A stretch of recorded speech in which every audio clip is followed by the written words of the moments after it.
You'd think that having record written in big letters in front of my screen, I'd notice. But all right, so yes, we're going to spend the final 3 classes talking about paper writing. So why do I think paper writing is important? Well, because writing is something that comes up in any job you ever have, any part of your life you ever have, every email you ever write, any interaction with people by any sort of written medium. Also, the very same skills that we use to write are this very often the similar sorts of things that we use in verbal communication and talking to people. And if you can write clearly, you can almost always explain yourself clearly in spoken speech as well. Very often, if you're good at one, or at least if you're very good at writing, it can help you be better and clearer in speech as well. So that's going to be the background. So that's why I want to spend so much time about talking about writing. Also, here's the other thing about writing. So many people just tell you to write papers, but not much time is spent talking about how writing works or what does it take to write a good paper. And here's the tricky thing with writing. There's no such thing as a good paper, full stop. Why do I say that? Well, last week we were talking about things that are relative. Well, just like ethics may be relative to culture, writing quality is relative to what task you're trying to perform or what you're asked to do. So what makes something a very good poem is very different than what makes something a very good recipe, is very different from what makes something a good philosophy paper, is different than what makes something a good news article. So before going any further, it's just useful when people say, I want you to write me a good paper. Well, you have to keep in mind what it is that makes something a good paper. And remember that being a good paper is relative to the goal you're being asked. So the first thing to keep in mind on any sort of paper writing, the first step in anything is to ask yourself, 1, what am I being asked to do? Because what you're being asked to do determines what it is that you have to accomplish and what makes something a good paper. If you are, excuse me, if you don't know what it is you're supposed to be accomplishing, it's impossible to make sure you're doing a good job of it. So just to take some examples, what are you trying to do in a poem? What is the goal of a poem? What are you being asked to do? Or rather than a poem, song lyrics. What are you being asked to do when you write song lyrics?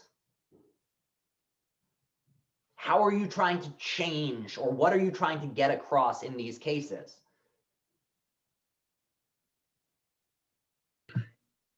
A message. Yeah, you're trying to get across a message. And also another thing is, it's not just like trying to teach someone something. It's rather trying to get them to feel a certain way, or to try to come to embrace a certain belief, or to try to, dance or do something to these lyrics. However, there's something very different. If you're writing a recipe for a cake, what are you trying to do? What is the goal? What makes something a good recipe?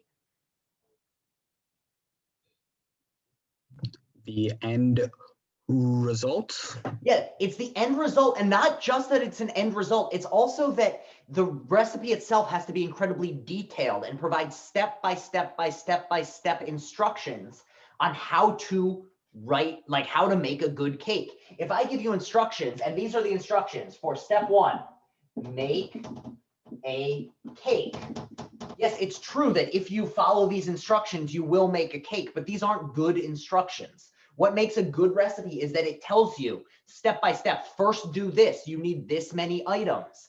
In a poem, it's what makes it a good poem is that it's something which allows the reader to feel the way you want them to feel.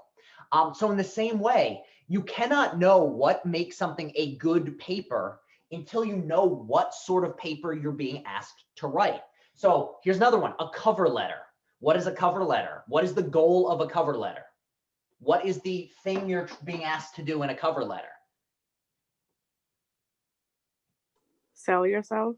Yes, sell yourself. You're being asked to explain to this other person why you would make a great candidate for whatever it is you're applying for.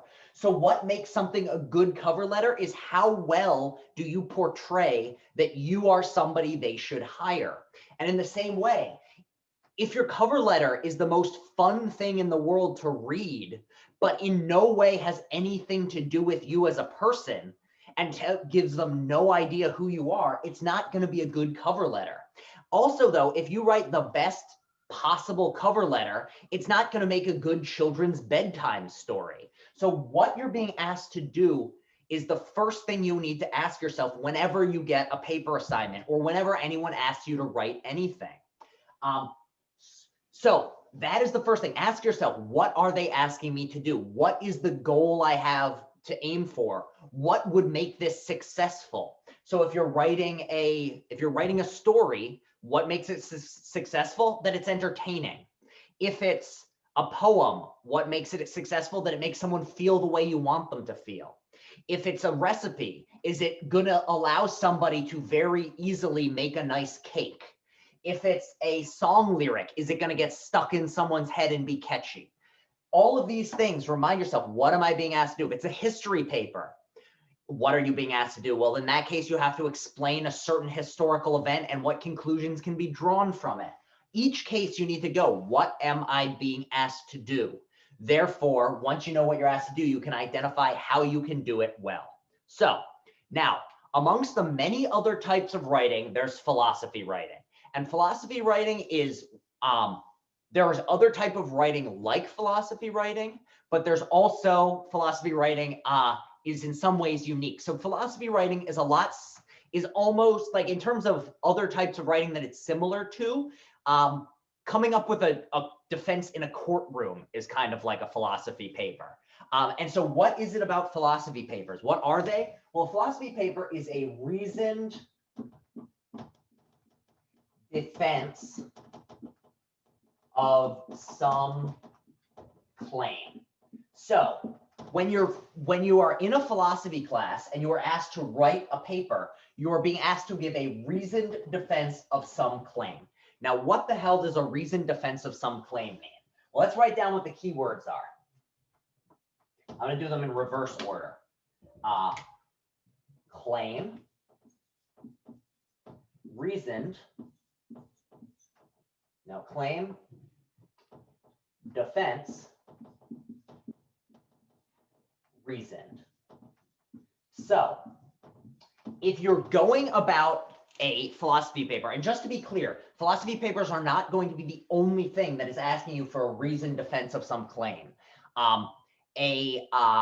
Opinion piece in a newspaper is going to be a reasoned defense of some claim. When you try to defend your actions to a police officer and explain why you actually should not be arrested, that would be a reasoned defense of some claim.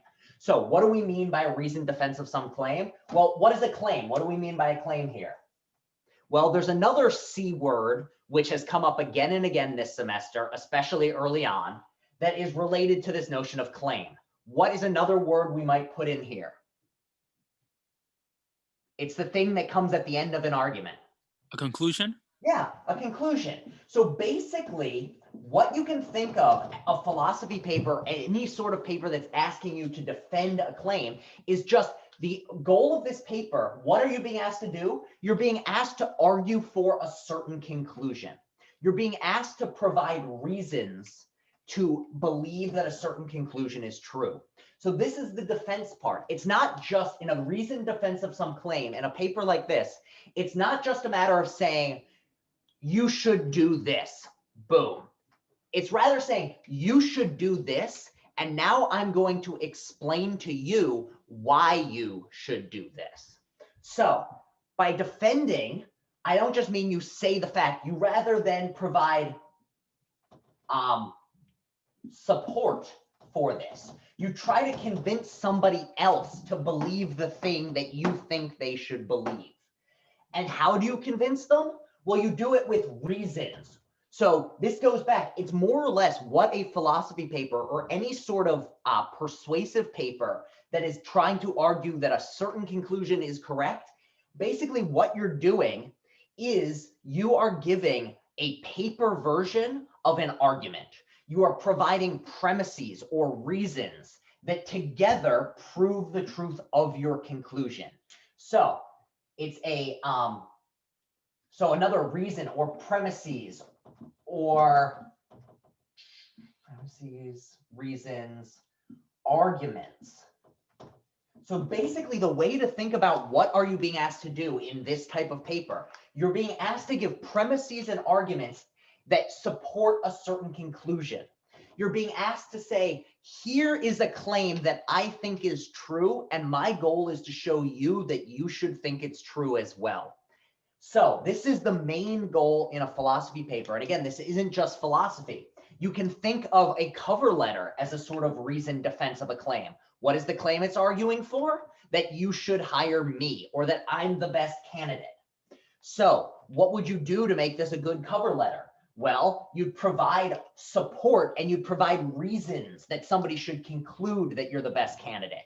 You provide evidence in the form of your work experience, why you're especially well qualified, why you think that you could help improve the overall experience of the workplace. That's all we mean by a reasoned defense of some claim. And this is why this is all that a philosophy paper is. And this is all what many sorts of persuasive pieces of writing for a particular conclusion are. You're being asked in a philosophy paper, or being asked in a cover letter, or being asked in a letter of recommendation. All you're being asked for is a reasoned defense of a claim. So that's the background of what am I being asked to do? And for this class, what you're going to be asked to do, I'm just going to put it down here. The answer for this class is going to be reasoned defense of a claim. And again, this is not the only type of writing there is. And anyone who says writing is easy, I don't know whether they're just delusional, or they're lying, or they're just trying to talk themselves up. But the fact is, writing is incredibly difficult. I find it exhausting. Most people find it exhausting. If you're one of these people who comes easy, God bless you. You are so lucky. Most of the time, writing is very, very difficult, regardless of the sort of writing it is. And part of the reason for that is, especially with a reasoned defense of some claim, I think that writing, part of the reason it's so difficult is it's a type of, what's the best? I think of writing not as putting words on a page. I think of it as, I think it's a much more useful way to think of it as time traveling mind control. So why do I say that writing is a type of time traveling mind control? And why do I think this is a useful thing to bring up? Well, this goes back to, once you're being asked what to do, whether you succeed or fail is going to come down to how well you can get your message across to the reader so that they end up thinking what you want them to think, or doing what you want them to do, or putting them in a feeling state that is the one you want them to feel. So in a case of an argument like this, or a reasoned defense, the reason it's so difficult is you aren't just trying to say, this is my feelings about it, or here's the story of my life that led me to this position. You're instead saying, here is a conclusion. And here is why, not only is this conclusion true, here is why you should think it's true. So and specifically, you're putting down on a piece of paper to be read later by another person in the future. It's almost a time capsule. Here is my train of thought about how I'm going to be able to get you to think what I want you to think. Because it's not just saying, these are my thoughts. You are saying, this is my thought about how I think you are going to be convinced to draw the conclusion I want you to draw. And so that's why writing is so complicated. You're thinking about what's going on in your head. You have to, in your own mind, form a construction of what somebody else is going to think in response to your words. So it's thinking about someone else's thinking about your thinking. So that is, at the end of the day, what writing really is and why it's so difficult. And this is why what you're being asked to do is so crucial, because how to affect the other person in the right way is going to be affected by what the overall goal of what you're saying is. If your goal is to make them feel a certain way, then how you cater that or how you do that is going to be affected by what that feeling is, or what sorts of linguistic abilities you have to get them to feel that way. In the same way, your success or failure on giving a reasoned defense of some claim is not going to come down to how you make them feel. It's going to come down to how much can you convince the other person that your views are correct by giving them other true things that you think together support the conclusion, in the same way that the premises of an argument support the conclusion of an argument. So everyone on board so far with just like the general idea, anytime you go into writing, ask yourself, what am I being asked to do? And once you're being asked what it is that you're being asked to do, what the frame of mind you should put yourself in is, all right, to succeed in that goal, how do I have to behave? Or what do I have to put on my little paper time capsule or my little Word document time capsule so that the person reading this is going to have the thoughts that I want them to have, be they feelings, be they a conclusion you want them to draw. So, all right, that's the background. And so the reason, again, why writing is so difficult is what it takes to affect someone's mind is going to be different in different cases. But just some general tips whenever you're writing to keep in mind.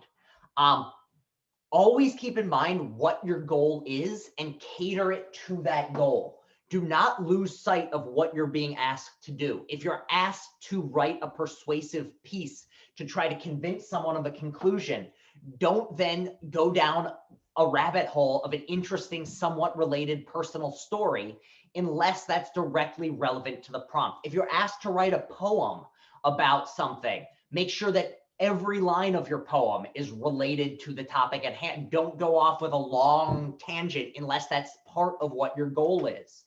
If your goal is to write a good recipe, you don't need to tell someone the history of apple pie to write a good apple pie. So keep in mind what your goal is. And success or failure is going to be determined by how well you keep that in mind. So one thing, just a general tip, keep goal in mind.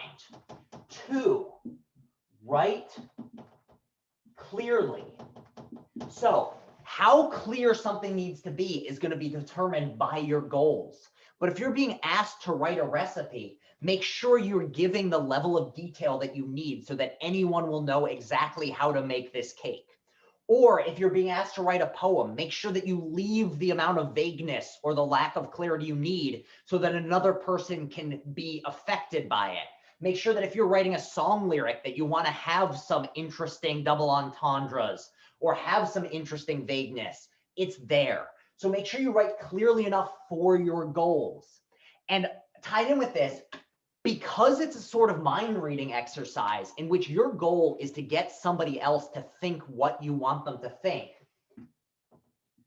make it as easy as possible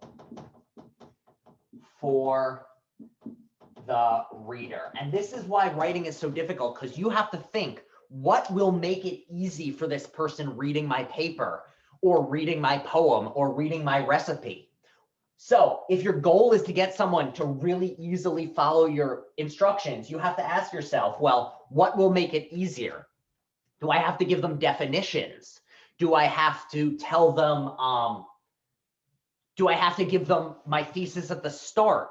Or is it rather that my goal is in a poem to make a certain journey seem extremely long and difficult? Well, in that case, it's going to be much easier for me if I use long, exhausting words that kind of symbolize how difficult of a journey this was. So again, you have to think about what will make it easier for my reader to identify my point. If it's a cover letter and you're trying to argue for yourself, make it easier. Make it so that the reader will remember you. Include your name. Tell them a story that's going to make you stand out from everybody else of the thousands of applications this person might be reading. So these are just general tips of how to write a paper. And these are tips that come from this first step of what am I being asked to do? Because once you know what you're asked to do, you can then keep that goal in mind. You're able to define how clearly you need to write. And you're able to ask yourself, what is going to make it easier or harder for my reader? All right, so that's step one of the writing process. And for any paper in this class, those tips apply to anything. Now, what defines doing it well or doing it poorly is going to change depending on what class you're taking, what job you have, what you're being asked to do. But this first step of what am I being asked to do and asking yourself that is a key thing in any sort of writing process. All right, so we've said that in a philosophy paper, the thing you're being asked is you're being asked for a reasoned defense of a claim. The next question you need to ask then is what is the overall topic that this claim concerns? So once you know generally what you're being asked to do, be it write a history paper in which you explain the causes of some historical event, or be it a recipe where you know you have to write, a recipe to make a cake. The next thing you have to ask yourself is, what is the particular topic? So is this history paper going to be about the ancient Roman Empire, or is it going to be about 20th century Middle Eastern politics? Or in the case of a philosophy paper, is it going to be about a strange tribe that lives on a foreign planet and behaves differently than us? Or is it a topic that's about whether I should shoot my best friend? Or is it going to be a topic like, does God exist? So once you know you have to give a reasoned defense of a claim, identify what the general topic is that you're being asked to do. And so very often people will keep this second one in mind, but lose sight of the first. Always remember, first identify what is this class? What am I being asked to do? And this class is going to be a reasoned defense of a claim. Once you know that you have to give a reasoned defense, what comes next? Well, you have to figure out, well, what's the overall topic? What's the main focus that the whole rest of the paper is going to be around? What is the situation that I'm interested in? And once you do that, the next step is what particular, let me erase this. What particular question am I being asked to answer? And then followed up with, what are the possible answers? So once you know that you are going to be giving a reasoned defense of a claim and it's around a particular general topic, anytime you're giving a reasoned defense of a conclusion, there's going to be other possible conclusions. So for instance, if you're being asked for a topic of, what's the overall topic of this paper? The overall topic is, does God exist, or God's existence? That's the main thing. Religion and God's existence would be the overall topic it concerns. What's the particular question? Does God exist? That might be a question in a theology or philosophy or religion class. In this, another one you might have in a practical thing is, what particular question am I being asked to answer in a cover letter? Well, the question you're being asked to answer is, who should we, the company, hire? If it's a question in, let's see, what are some other ones? Your mother asks you, what's the best thing I could get you for Christmas that would bring you the most joy in this very difficult 2020? Well, what's the particular question? What should my mother buy me for Christmas? And then you can ask yourself, well, what are the possible answers? And these possible answers, and this is where the core of the paper. So you come up with what the possible answers are, because these possible answers are the possible conclusions or the possible claims which the rest of the paper is going to be a defense of. So let me just check my notes real quick. So these possible answers, or the answers you could possibly give to these questions. What is the fancy word that we give that starts with a TH that's the possible answers to a question. These are the possible what? Thesis? Yeah, your possible theses. So what is a thesis? A thesis is just your answer to the question that you're arguing for. So thesis is the sentence that expresses what your conclusion will be. So in a paper like this, where you're being asked like, here's a crazy situation. Imagine you come across an alien species who's very violent. What should you think about them? Your possible theses are the possible answers you could give to that question. So I don't want to say what these possible theses are because your homework assignment for next class is going to be about this. So let's take another one. Here's a topic that you could write a reasoned defense on. What is the greatest city in the world? This is a question that you could be asked to provide a reasoned defense of. What are possible answers to this question? What are some answers that you could give? What are some theses that you could provide that's an answer to this question?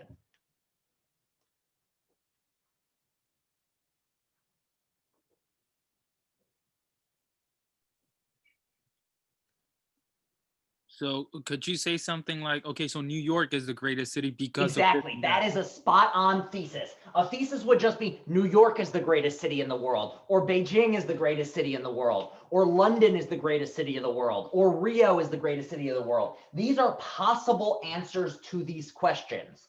Other ones, should masks be made mandatory whenever you leave the house? There are two possible theses for this. What are the two possible theses? Yes or no? Probably. Yes or no, exactly. So that's what you're asked for with a thesis. When you're writing these papers, once you know what it is that you're arguing, what you're being asked to do, and you're being asked to give a reasoned defense of some claim, and once you've identified, oh, this is a topic that's kind of having to do with COVID.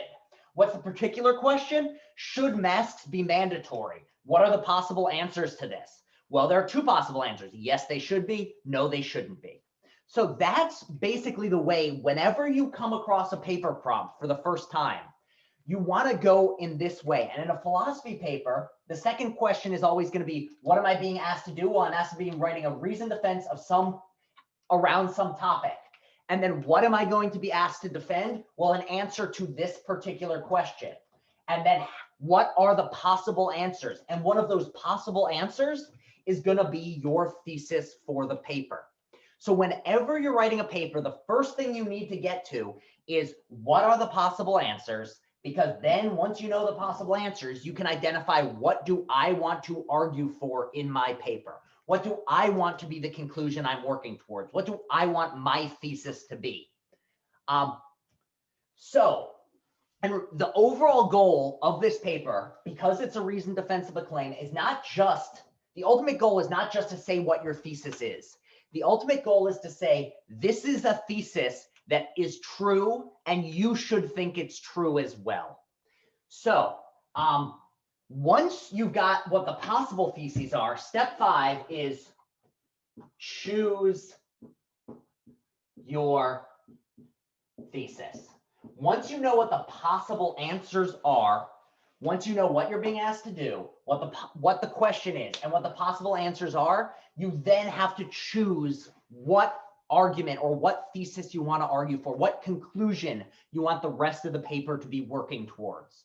So for instance, in the what is the greatest city in the world, if that was your paper, or if that was the question that you're giving this claim of, then the thing you need to decide is, well, what city do I think is the greatest city in the world?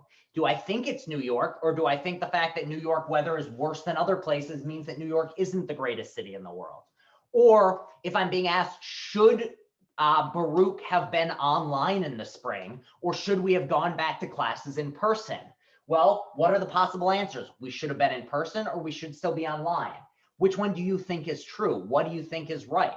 So going with the actual paper prompts for this class, what you're going to want to do is read over the paper prompts, and you read, what is the overall topic? The first one, the overall topic is having to do with the devil showing up and shooting a best friend to save other people. The particular question is, should I shoot my best friend? The possible answers, well, I'm not going to tell you. And then for your thesis of the paper, you choose one of those two answers. For the second topic, what's the overall concern? Online, starting a blog with neo-Nazi messages. What's the particular question? Should this blog be allowed? What's the possible answers? Well, I'm not going to tell you, but your thesis is going to be one of those possible answers. The third one, what's the overall topic? It's cultural relativism and ethics and the possibility of judging other species. Well, what's the particular question? Should I judge this group, or is this group morally wrong? Something along those lines. What are the possible answers? Again, that's what it is. So for next week's assignment, to be clear, I'm not ending class quite yet, but just to highlight what the assignment for next week is it's literally go through those 3 prompts, identify what the possible answers are, and write a thesis for each of those possible answers. So that means, spoiler alert, all of them are more or less yes/no questions. So there's basically 6 possible theses you could write your final paper on, 2 for each question. The first one is there's going to be one side and the other side. The second one side and the other side. So what I'm asking you to do for next week is just write me 6 theses. Of these would be the possible answers to all 3 of the prompts. So what does a thesis look like practically?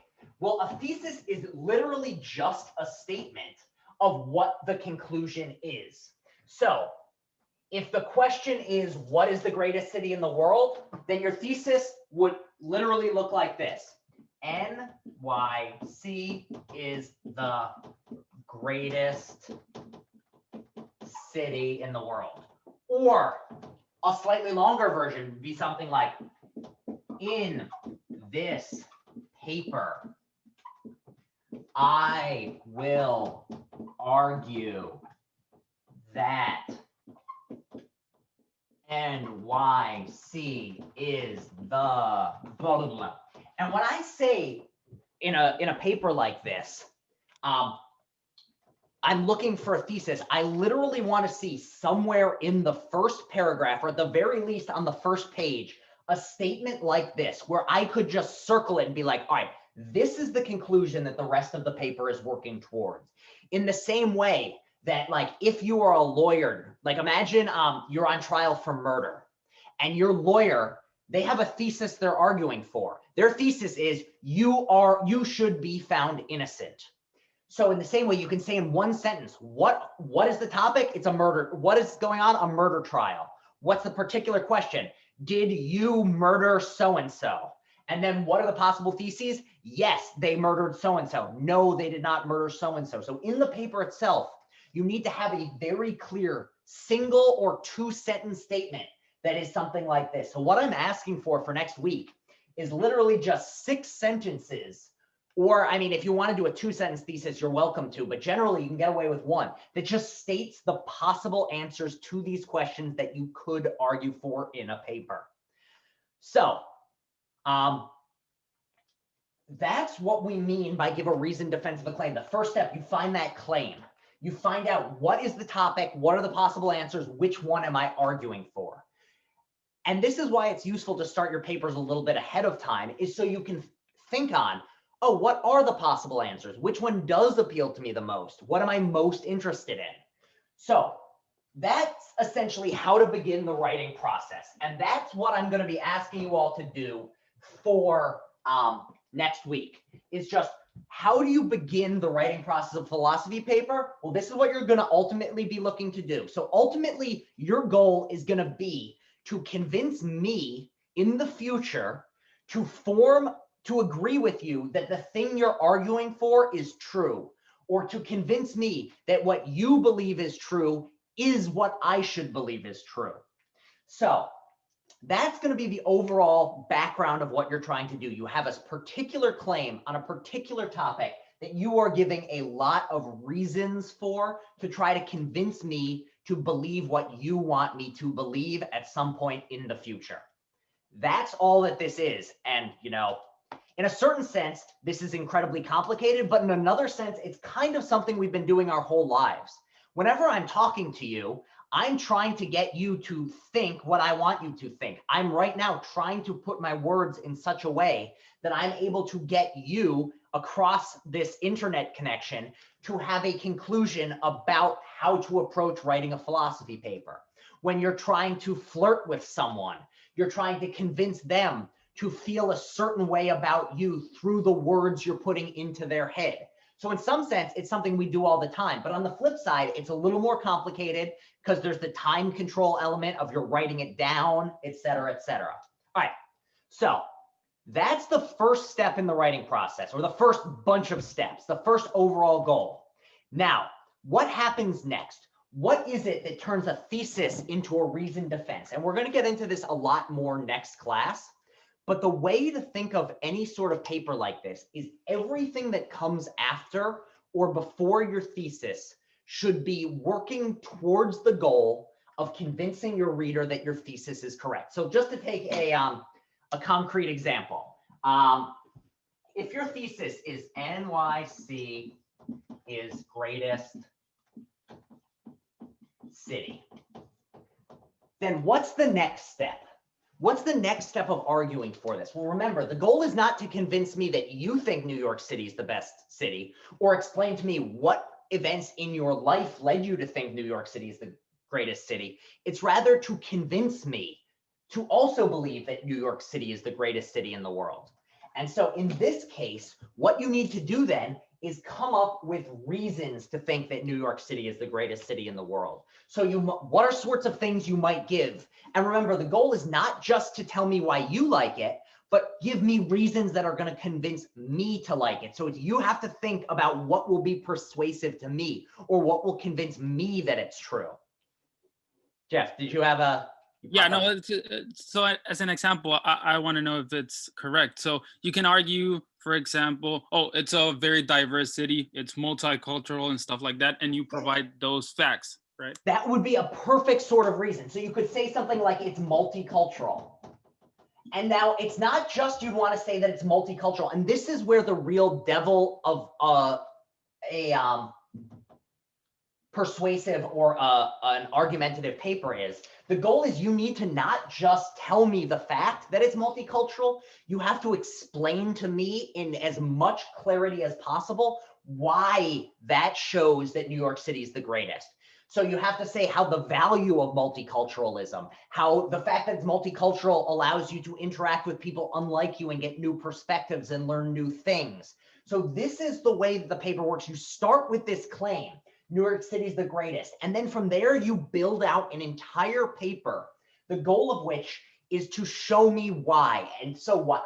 In the same way, going back to, remember the miserable homework assignments with all the little bubbles and the arrows and all that sort of stuff? Essentially, what you're going to be doing in one of these papers is giving something like that, where you give me a conclusion in the same way that at the top of that little passage that you had to draw the arrows for, that was your conclusion. And then you have lower down on the totem pole, or down on the little structure, you're going to have reasons for it. And then sometimes you're going to have to give reasons for your reasons. And how do you know what a good reason for a reason is? Or how do you know what a good way of doing this?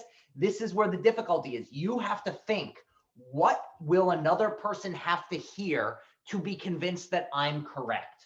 And that's what am I being asked to do? I'm being asked to provide reasons to get somebody else to think what I want them to think. So,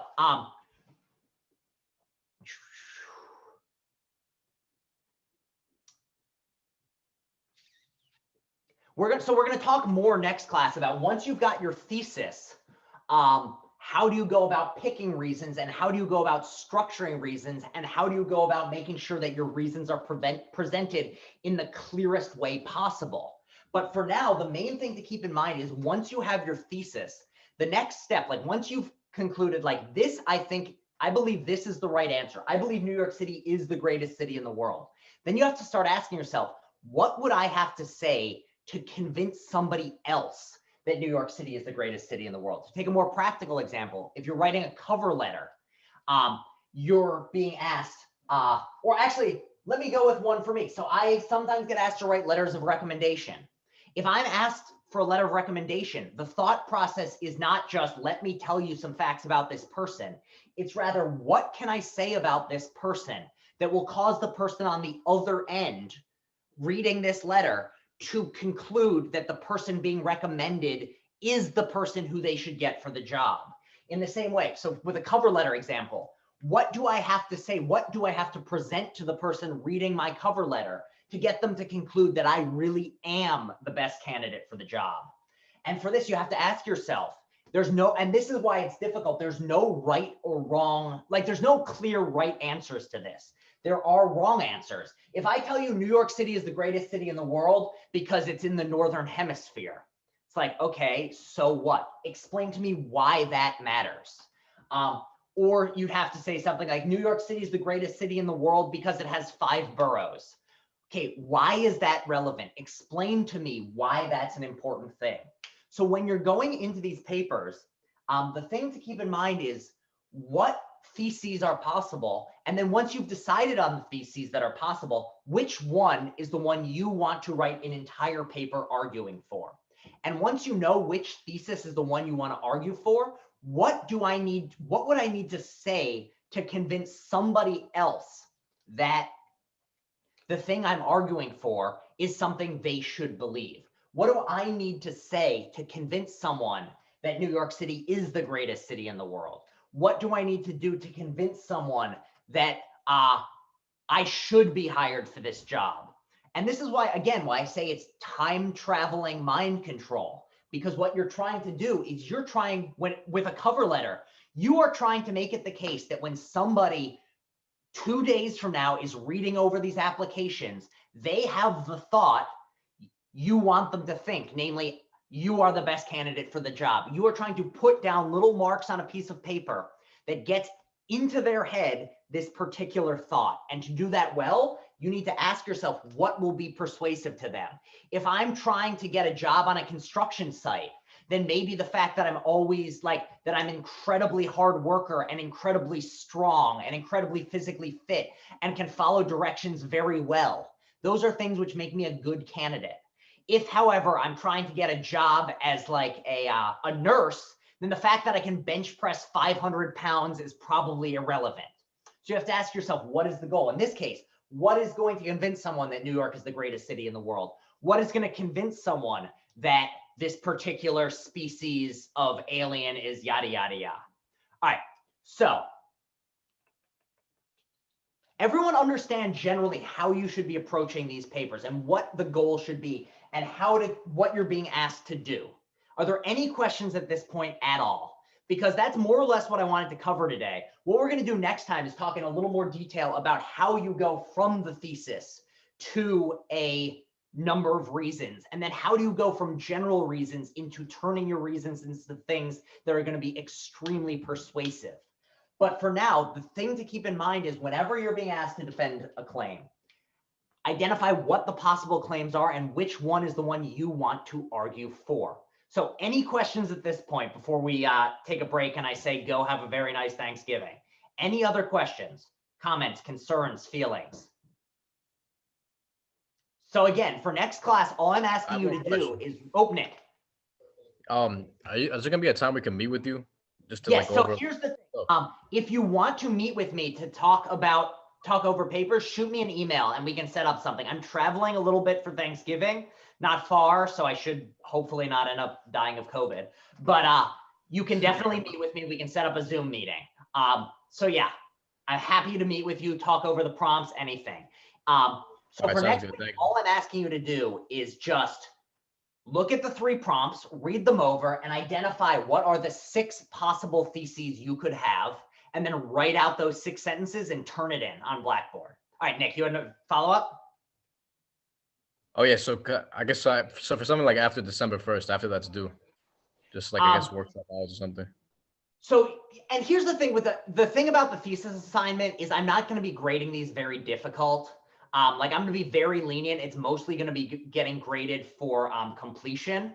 So if you want to meet with me to like, basically don't worry too much about the thesis assignment, get 6 possible answers down. Also, again, spoiler alert, they're all yes, no answers. So every single thesis is either going to start with a yes or a no. So spoiler alert, that can give you a clue. If you want to meet with me after that to talk about things, I'm happy to do so. And we can talk through how you want to write the paper, et cetera, et cetera.